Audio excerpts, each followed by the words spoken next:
A lot of leaders still talk about AI like it's a tool you install and the work changes by itself.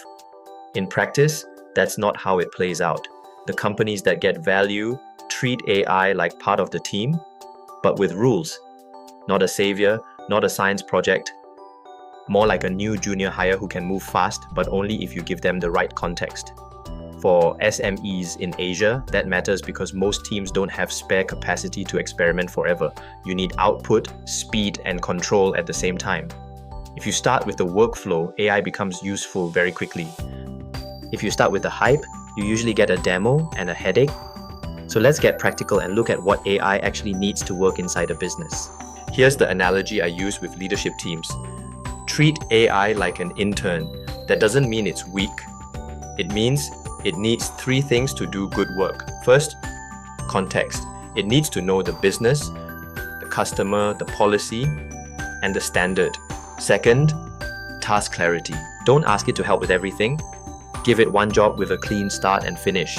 Third, feedback. If the output is off, correct it and improve the instruction. That's how people learn, and it's how AI gets better inside your operation. The mistake I see is giving AI a vague request and expecting consistent quality. That's not leadership, that's wishful thinking. Once you think in intern terms, your prompts, approvals, and review points get much sharper. And that changes the whole conversation. One of the most expensive mistakes is trying to automate a broken process. I've seen this in smaller teams and in large enterprises. The problem is always the same. Handoffs are unclear, owners are missing, and nobody agrees on when the work is actually done. Then someone adds AI on top and hopes the mess disappears. It doesn't. In manufacturing, for example, if purchasing approval is slow and stock visibility is weak, an AI node generator won't fix the delay. It will just produce a nicer version of the delay. That's why workflow mapping comes first.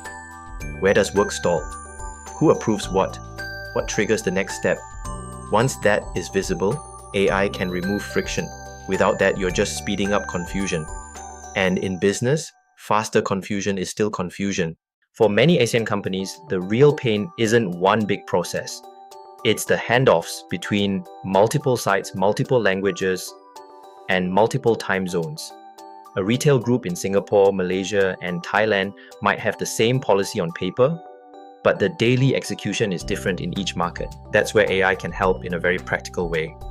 It can summarize store issues, translate updates, and turn scattered messages into one clean action list. Not glamorous, but very useful. And if you've ever tried to coordinate a regional team by chat threads alone, you know the cost of misunderstanding is real. Missed restocks, slow decisions, duplicated work, unhappy customers. AI doesn't solve regional complexity, but it can reduce the friction between people who are already trying to move quickly. That's a meaningful gain for teams that don't have large support benches. A lot of teams hear the word governance and immediately think slowdown. I think that's the wrong frame. Good governance makes adoption safer and easier to scale.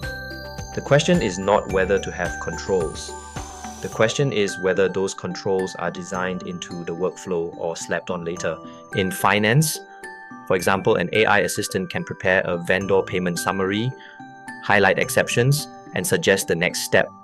But the final approval still needs a person, especially where policy thresholds, compliance, or fraud risk are involved. That's not a weakness. That's how you build trust. If leaders want AI to spread across the business, people need to know where AI ends and human accountability begins. When that boundary is clear, adoption speeds up because teams feel protected, not exposed, and that changes everything. The best AI use cases are often the boring ones. That sounds less exciting, but it's where the money is. Think logistics, service desks, procurement, scheduling, follow-up. These are the places where teams spend too much time shuffling information instead of moving work forward. In logistics, for example, AI can flag a late shipment, draft the customer update, and hand the issue to the right person faster. That doesn't sound revolutionary until you realize how much time gets lost every day in manual checking and repeat messages. In a business with tight margins, a few minutes saved per handoff adds up fast. And if you're operating across borders, every delay multiplies. So the question isn't, can AI do something impressive? The question is, can AI remove enough friction to change throughput? That's the real test. Support teams are a good place to see this clearly. A lot of the work is not solving complex problems from scratch. It's collecting the right facts, summarizing the issue, and deciding what happens next. AI can help with that middle layer. It can turn a long customer story into a short case summary, suggest the likely category, and surface the next action for the agent. That saves time, but more importantly, it improves consistency. If every agent is rewriting the same kind of note in a different way, the business loses signal. And when signal gets noisy, management makes worse decisions. For SMEs, this is especially valuable because you may not have a large QA team or a huge operations layer. AI can become the quiet assistant that keeps the workflow clean, not flashy, very practical, and that is usually where durable value starts. One big shift in stronger organizations is that AI is not kept in one corner with a small technical team. Business people are encouraged to build with it too. That matters because the people closest to the problem usually know the workflow best. A sales ops manager knows where follow-up slips. A finance lead knows where approvals get stuck. A warehouse supervisor knows which checks are repeated for no reason. If they can shape simple AI workflows themselves, the organization learns faster. Of course, that needs guardrails. Not every employee should be free to deploy anything anywhere. But if you make AI too exclusive, adoption stays shallow. The goal is to create a builder culture with structure. That's how you move from a few pilots to a real operating shift. And once teams start building, the conversation changes from should we use AI to what work should AI handle next? A lot of enterprise AI programs fail because they stay too technical. If only the data team can use the tool, the reach is limited. The better approach is to make AI usable for people who are already doing the work. That could mean a manager asking for a meeting summary, a regional lead generating a follow-up draft, or a frontline supervisor checking a policy answer without calling 3 people. The point is access. When the interface is simple, adoption spreads. And when adoption spreads, you start getting real organizational learning, not just isolated use cases. In Asia, that matters because many companies run lean. You may not have a huge AI engineering bench, but you do have smart operators who want to move faster. Give them useful tools, a safe framework, and clear review points, then watch how much the workflow improves.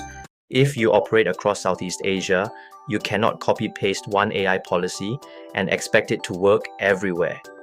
Data rules differ, language needs differ, sector expectations differ, even customer sensitivity differs from market to market. So the rollout has to be localized. That doesn't mean the strategy changes every week. It means the policy, review steps, and risk levels are adapted to the market. For example, one country may allow a certain internal workflow to move faster, while another needs more review before anything touches customer data. That's normal. The mistake is assuming central control and local execution can be identical. They cannot. Good regional leadership sets the standards, then allows controlled variation. That gives teams speed without creating chaos. And if you're building AI adoption across multiple countries, that balance is the difference between a pilot that stalls and a system that lasts. This is where a lot of AI projects get exposed. They look interesting, but nobody can prove the business changed. So I always ask leaders to track operating metrics that matter: cycle time, error rate, approval time, customer response time, and rework. If AI is helping, those numbers should move.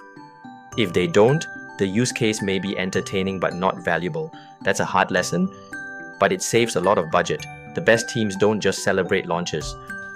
They review what got faster, what got cleaner, and what became easier to scale. That's the difference between a pilot and an operating system. If you can repeat the result in one team, then another, and then across a market, you're building something real. And in a resource-constrained region, repeatability matters as much as innovation. If there's one thing I want you to take from this, it's simple. Don't try to buy transformation with tools alone. Redesign the workflow first, then place AI where it removes friction, improves consistency, and speeds up decisions. That's how you turn AI from a side experiment into part of the way your business actually runs. For founders and operators in Asia, that's especially important because you need results without losing control. You need speed, but you also need trust. If this framework was useful, subscribe so you do not miss the next practical breakdown. And comment workflow below, and I'll share the solution reference with you. If your team is trying to make AI useful in a real business setting, this is the conversation worth having next. Thank you, and see you in next video.